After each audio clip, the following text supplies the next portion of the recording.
नमस्कार दोस्तों, स्वागत है आप सबका हमारे YouTube चैनल श्याम क्लासेज में।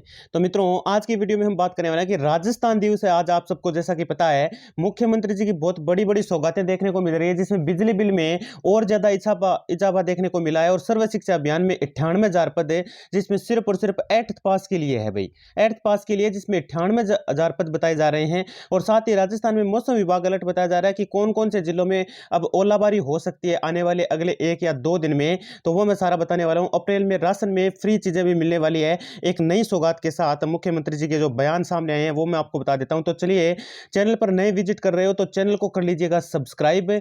तो चलिए शुरू करते हैं। तो सबसे पहले बात कर लेते हैं राजस्थान बिजली बिल माफी योजना 2024। राजस्थान वासियों के लिए खुशखबरी, मुख्यमंत्री जी ने ऐलान किया कि 100 यूनिट बिजली मिलेगी और साथ में 200 तक फिक्स चार्ज माफ होगा, यानी कुल मिला के 300 यूनिट तक आपको दिक्कत नहीं होने वाली है। अब कितने यूनिट तक है? 300 यूनिट तक कोई दिक्कत नहीं होने वाली है। जैसा कि मैं आपको बताऊं, जिसमें अगर आप राजस्थान के निवासी, तो आपको ये खबर जानकर बहुत खुशी होगी, क्योंकि राजस्थान सरकार ने आपके लिए एक बड़ी योजना बनाई है। इस योजना से गरीब परिवारों को काफी राहत मिलने वाली है। इस योजना के तहत राजस्थान के निवासियों को रुपए 100 यूनिट तक मुफ्त बिजली दी जाएगी। यानी अगर आप हर महीने 100 यूनिट बिजली खर्च करते हैं तो आपको इसके लिए कोई पैसा नहीं देना होगा। और साथ ही मैं आपको 100 यूनिट बिजली माफ जो है, उसमें मैं बता दूं कि और ज़्यादा इजाफा देखने को मिला है, क्योंकि मुख्यमंत्री जी ने कल जो घोषणा की है उसमें इसको लेकर बहुत बड़ी चर्चा की है यहाँ पर,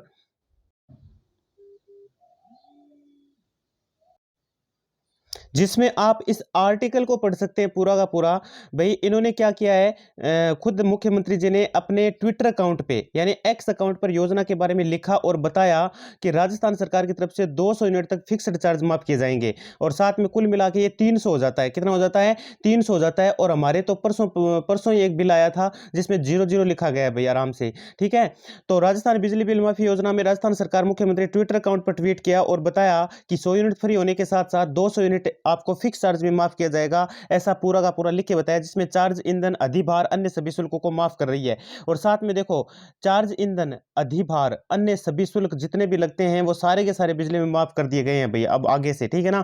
वैसे तो ये योजना वहीं से अशोक गहलोत की सरकार से चलती आ रही है, लेकिन इसको और आगे बढ़ावा देने के लिए इन्होंने एक और बयान दिया है। और साथ ही सर्व शिक्षा अभियान भर्ती 8वीं पास के लिए बिना परीक्षा नोटिफिकेशन जारी हो गया, जिसमें सर्व शिक्षा अभियान के तहत एक नई भर्ती नोटिफिकेशन जारी कर दिया गया। इसके तहत अलग अलग प्रकार के पदों के लिए आवेदन मांगे गए हैं। इन पदों के लिए आवेदन फॉर्म शुरू हो चुके हैं, जिसके लिए अंतिम तिथि 1 अप्रैल रखी गई है भाई। अब 1 अप्रैल कल ही है, तो कल से पहले पहले आप एक काम करो, आवेदन फॉर्म है उसको भर दीजिए। कोई पैसा लगने वाला नहीं है, कोई आपका शुल्क नहीं लगने वाला, फ्री में ये सब है। सारा बता देता हूं मैं आपको।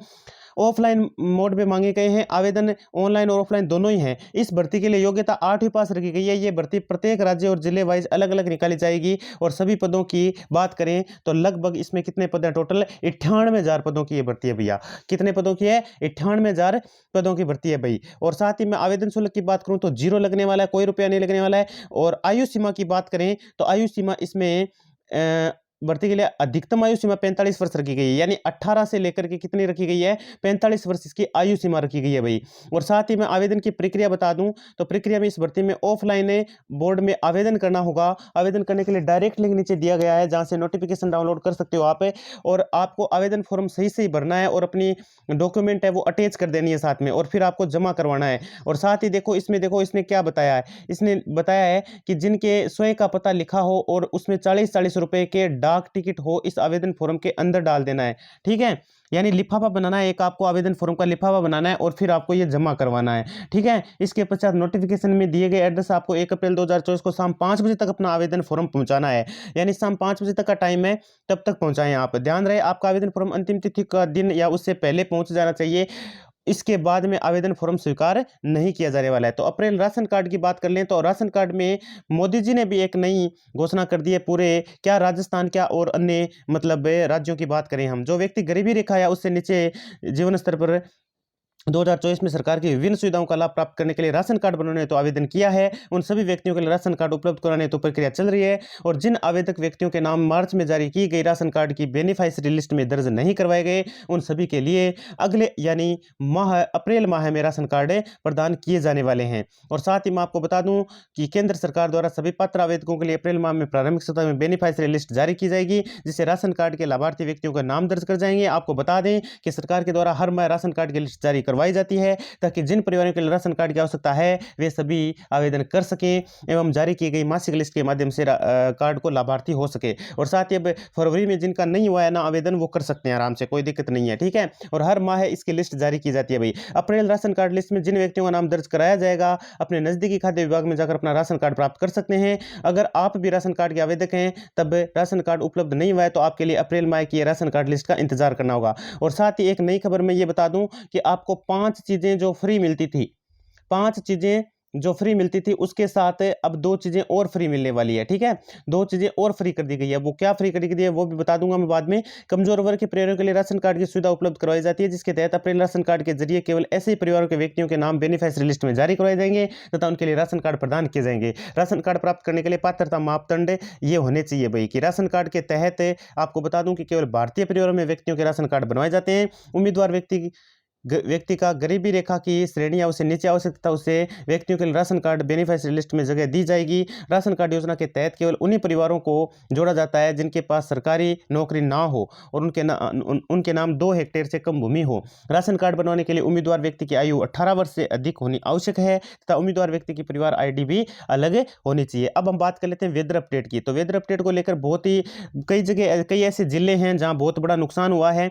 जयपुर से ये वेदर अपडेट, जिसमें पश्चिमी विक्षोभ सक्रिय होने से राजस्थान के मौसम में बदलाव आया है। प्रदेश के कुछ जिलों में शुक्रवार दोपहर बाद मौसम अचानक बदल गया, तेज हवा के साथ बारिश हुई है। इसके अलावा कुछ स्थानों पर ओले भी गिरे हैं। वहीं प्रदेश में कोटा शहर और सबसे गर्म रहा, यहाँ सर्वाधिक तापमान 41.5 मापा गया है भाई। साथ ही में औसतन से 3 से 4 डिग्री के ऊपर बताया गया। मौसम विभाग के अनुसार शनिवार को प्रदेश के कुछ जिलों में बारिश होने की, बिजली चमकने की संभावना है। आज ही है वो शनिवार आपका। और मनिया में गिरे ओले और फसल को हुआ नुकसान। धौलपुर के जिले में मौसम दोपहर के बाद अचानक बदल गया और हवा के साथ बरसात हुई। उधर जिले में मनिया क्षेत्र में चने के आकार के गोले गिरने से फसल को नुकसान पहुंचा है। यहाँ खेतों में गेहूं की फसल हवा चलने पर ओले गिरने से लेट गई है। बदले मौसम में ने किसानों की चिंता बढ़ा दी है। राजाखेड़ा विधायक रोहित बोहरा ने सरकार ने जल्द गिरदावरी कटवाकर मुआवजा दिलवाने की मांग की। तेज हवा बारिश के साथ गिरे हैं ओले और बहुत ही तेज हवा के साथ ये ओले गिरे हैं, जिसमें अलवर के जिले में भिवाड़ी है, खेरतल है, धारूहेड़ा है। शाम को तेज हवा के साथ बारिश हुई जिससे बहुत सारा नुकसान हो गया है। और साथ ही प्रदेश में सबसे गर्म रहा कोटा। सबसे गर्म की बात करें तो सबसे गर्म कौन सा जिला रहा है? आपके कोटा रहा है, जिसमें 41.5 डिग्री तापमान मापा गया है। पश्चिमी विक्षोभ के सक्रिय होने से बादल छाए और हल्की बूंदाबूंदी भी हुई है। इससे गर्मी के तेवर और नरम पड़ गए हैं। साथ ही आगे ऐसा रहेगा मौसम। अब आपको बता दें कहाँ का मौसम कैसा कैसा रहने वाला है। मौसम केंद्र जयपुर के निदेशक राधेश्याम शर्मा ने बताया कि उत्तरी पश्चिमी पूर्वी राजस्थान में 2 दिन आंधी बारिश के साथ बिजली चमक सकती है। शनिवार और श्री गंगानगर, हनुमानगढ़, चूरू, सीकर, करौली, झुंझुनू, धौलपुर, कोटा, बारां, झालावाड़, भरतपुर, अलवर जिले में बारिश होने और बिजली चमकने की संभावना है। शर्मा ने बताया कि बीते 2 दिन से 3 दिन में तापमान में 2 से 3 डिग्री की गिरावट रहने के आसार बताए जा रहे हैं। धन्यवाद मित्रों।